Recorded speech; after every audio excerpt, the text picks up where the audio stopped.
ಆತ್ಮೇರೆ ನಮಸ್ಕಾರ. ನಾನು ನಿಮ್ಮ ಖಾಸಿಂ ಮಲ್ಲಿಗೆ ಮಡು. ವಾರಕ್ಕೊಂದು ಕಗ್ಗ ಈ 103ನೇ ವಾರದ ಸರಣಿಗೆ ಆತ್ಮೀಯ ಸ್ವಾಗತ. ಮನೆ ಗುಂಡಪ್ಪನವರು ಏನ್ ಹೇಳ್ತಾ ಇದಾರೆ ಬನ್ನಿ ಕೇಳೋಣ. ಕಾಳನುದಯದಿ ಬಿತ್ತೆ ಸಂಜೆಗದು ಪೈರಹುದೆ, ಕಾಳನು ಉದಯದಿ ಬಿತ್ತೆ ಸಂಜೆಗೆ ಅದು ಪೈರು ಅಹುದೆ. ಪಾಲುಂಟು ಕಾಲಂಗೆ ನಮ್ಮ ಕೃಷಿಗಳಲ್ಲಿ, ಪಾಲು ಉಂಟು ಕಾಲಂಗೆ ನಮ್ಮ ಕೃಷಿಗಳಲ್ಲಿ. ವೇಳೆಗಡು ಮರೆತಾತುರದಿನ್ ಅಡುಗೆ ಪಕ್ಕಹುದೆ, ವೇಳೆಗಡು ಮರೆತು ಆತುರದಿನ್ ಅಡುಗೆ ಪಕ್ಕ ಅಹುದೆ. ತಾಳುಮೆಯ ಪರಿಪಾಕ ಮಂಕುತಿಮ್ಮ, ಮಂಕುತಿಮ್ಮ ತಾಳುಮೆಯ ಪರಿಪಾಕ. ಉದಯದಿ ಅಂತಂದ್ರೆ ಬೆಳಿಗ್ಗೆ, ಬಿತ್ತಿ ಅಂದ್ರೆ ಬಿತ್ತಿದರೆ, ಪೈರಹುದೆ ಅಂದ್ರೆ ಪೈರಾಗಿ ಬೆಳೆದು ನಿಲ್ಲುವುದೇ, ಕಾಲಂಗೆ ಅಂದ್ರೆ ಕಾಲಕ್ಕೆ, ವೇಳೆಗಡು ಅಂದ್ರೆ ಸಮಯದ ಮಿತಿ, ಆತುರದಿನ್ ಅಂದ್ರೆ ಆತುರದಿಂದ, ಪಕ್ಕ ಅಂದ್ರೆ ಪಕ್ವ, ಅಹುದೆ ಅಂದ್ರೆ ಆಗುತ್ತದೆಯೇ, ತಾಳ್ಮೆಯೇ ಅಂದರೆ ತಾಳ್ಮೆಯೇ, ಪರಿಪಾಕ ಅಂದರೆ ಪರಿಪೂರ್ಣತೆ, ಸಫಲತೆ. ಬೆಳಗ್ಗೆ ಬಿತ್ತಿದ ಬೀಜ ಸಂಜೆ ಹೊತ್ತಿಗೆ ಪೈರಾಗಿ ಬೆಳೆದು ನಿಲ್ಲೋದಕ್ಕೆ ಸಾಧ್ಯವೇ? ನಾವು ಕೈಗೊಳ್ಳುವಂಥ ಪ್ರತಿಯೊಂದು ಕಾರ್ಯವೂ ಫಲಿಸಬೇಕು ಅಂತಂದ್ರೆ ಈ ಎಲ್ಲದಕ್ಕೂ ಸಮಯದ ಒಂದು ನಿಯಮ ಅನ್ನೋದು ಇದ್ದೇ ಇದೆ ಸ್ನೇಹಿತರೆ.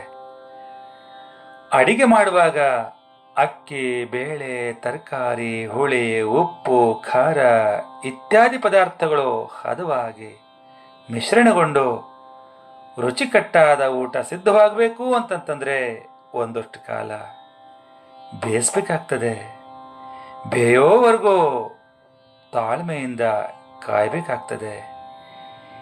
ಈ ಎಲ್ಲ ವಾಸ್ತವವನ್ನ ಮರೆತು ಆತಾತುರದಲ್ಲಿ ಸಂಪೂರ್ಣವಾಗಿ ಬೇಯದ್ರೊಳಗೆ ಒಲೆ ಮೇಲಿಂದ ಅದನ್ನು ನಾವು ಕೆಳಗೆ ಇಳಿಸ್ಬಿಟ್ರೆ ಏನಾಗ್ತದೆ? ಅಡಿಗೆ ಸಂಪೂರ್ಣ ಪಕ್ವ ಆಗೋದಕ್ಕೆ ಸಾಧ್ಯವೇ ಇಲ್ಲ ಸ್ನೇಹಿತರೆ, ಅಲ್ವೇ?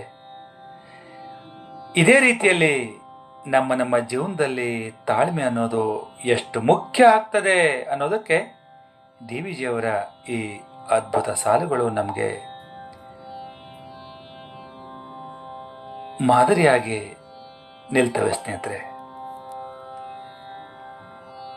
ಇಂದಿನ ವಾಸ್ತವ ಪ್ರಪಂಚದಲ್ಲಿ ನಾವು ನೋಡ್ತಾ ಹೋದರೆ ತಾಳ್ಮೆ ಅನ್ನೋದು ತುಂಬ ಮನುಷ್ಯನಲ್ಲಿ ಕ್ಷೀಣ ಆಗ್ತಿದೆ. ಎಲ್ಲವೂ ತಕ್ಷಣಕ್ಕಾಗಬೇಕು, ಎಲ್ಲವೂ ಕೂಡ ಆತುರದಲ್ಲಿ ಆಗಬೇಕು, ಹೀಗೆ ಎಲ್ಲವೂ ಆಗಬೇಕು ಅನ್ನೋದನ್ನು ನಾವು ಕಾಣ್ತಾ ಇರ್ತೇವೆ. ಎಲ್ಲರಿಗೂ ಈ ರೀತಿಯಾದಂತಹ ಹಪಹಪಿ ಅನ್ನೋದು ಸರ್ವೇ ಸಾಮಾನ್ಯ ಆಗಿದೆ, ಅಲ್ವೇ ಸ್ನೇಹಿತರೆ? ಯಾವುದೇ ಒಂದು ಕ್ಷೇತ್ರದಲ್ಲಿ ನಾವು ಸಂಪೂರ್ಣವಾಗಿ ಪಕ್ವವಾಗಿ ಬೆಳಿಬೇಕು ಅಂತಂದರೆ ಸಹಜವಾಗಿ ಅದಕ್ಕೆ ಶ್ರದ್ಧೆ, ಭಕ್ತಿ, ಸಂಪೂರ್ಣ ತಲ್ಲೀನತೆ, ಪ್ರಯತ್ನ, ದಿನದ 24 ಗಂಟೆಯೂ ಕೂಡ ಆ ಕ್ಷೇತ್ರದ ಬಗ್ಗೆ ಆ ಕೆಲಸದ ಬಗ್ಗೆ ನಾವು ಯೋಚಿಸ್ತಾ ಅದನ್ನು ಆ ಕೆಲಸದಲ್ಲಿ ನಾವು ಸಂಪೂರ್ಣವಾಗಿ ಪ್ರಾಮಾಣಿಕವಾಗಿ ನಾವು ತೊಡಗಿಸಿಕೊಂಡಿದ್ದೇ ಆದರೆ ಖಂಡಿತ ಆ ಕ್ಷೇತ್ರದಲ್ಲಿ ನಮಗೆ ನೆಲೆ ಉಂಟು, ಬೆಲೆಯೂ ಉಂಟು ಸ್ನೇಹಿತರೆ. ಆ ನಂತರ ನಮ್ಮ ನಿರೀಕ್ಷೆಯೂ ಕೂಡ ಮೀರಿದ ಎಲ್ಲವೂ ಕೂಡ ಫಲಗಳನ್ನು ನಾವು ಪಡಿತೇವೆ.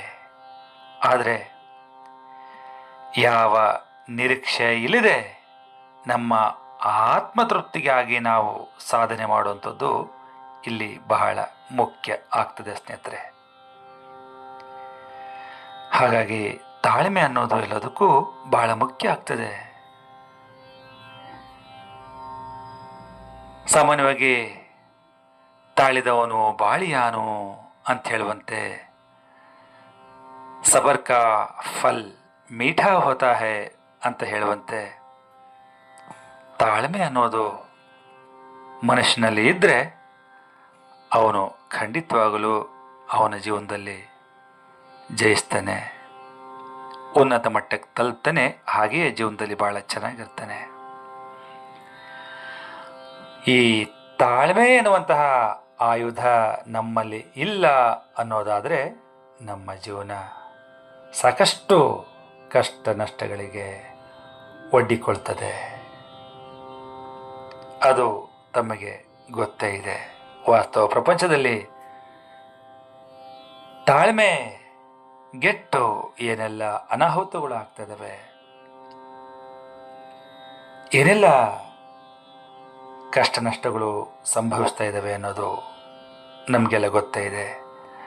ಹಾಗಾಗಿ ಮಾನ್ಯ ಗುಂಡಪ್ಪನವರ ಈ ಸಾಲುಗಳ ರೀತಿಯಲ್ಲಿ ನಾವು ಬದುಕೋಣ.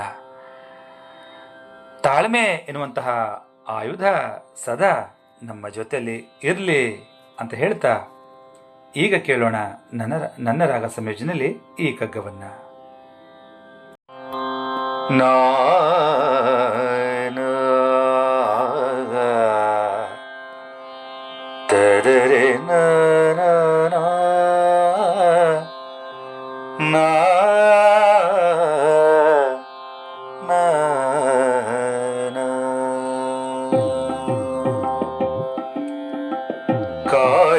ಕಾಳನೂದಯದಿ ಬಿತ್ತೆ, ಕಾಳನೂದಯದಿ ಬಿತ್ತೆ, ಸಂಜೆಗದು ಪೈರಹುದೆ, ಸಂಜೆಗದು ಪೈರಹುದೆ, ಕಾಳನೂದಯದಿ ಬಿತ್ತೆ, ಸಂಜೆಗದು ಪೈರಹುದೆ, ಸಂಜೆಗದು ಪೈರಹುದೆ, ಪಾಲುಂಟು ಕಾಲಂಗೆ ನಮ್ಮ ಕೃಷಿಗಳಲ್ಲಿ, ಪಾಲುಂಟು ಕಾಲಂಗೆ ನಮ್ಮ ಕೃಷಿಗಳಲ್ಲಿ, ವೇಳೆಗಡು ಮರೆತು ಆತುರದಿ ಅಡುಗೆ ಪಕ್ಕ ಅಹುದೆ, ವೇಳೆಗಡು ಮರೆತು ಆತುರದಿ ಅಡುಗೆ ಪಕ್ಕ ಅಹುದೆ, ತಾಳುಮೆಯೇ ಪರಿಪಾಕ ಮಂಕುತಿಮ್ಮ, ತಾಳುಮೆಯೇ ಪರಿಪಾಕ ಮಂಕುತಿಮ್ಮ, ತಾಳುಮೆಯೇ ಪರಿಪಾಕ ಮಂಕುತಿಮ್ಮ, ತಾಳುಮೆಯೇ ಪರಿಪಾಕ ಮಂಕುತಿಮ್ಮ, ಮಂಕುತಿಮ್ಮ.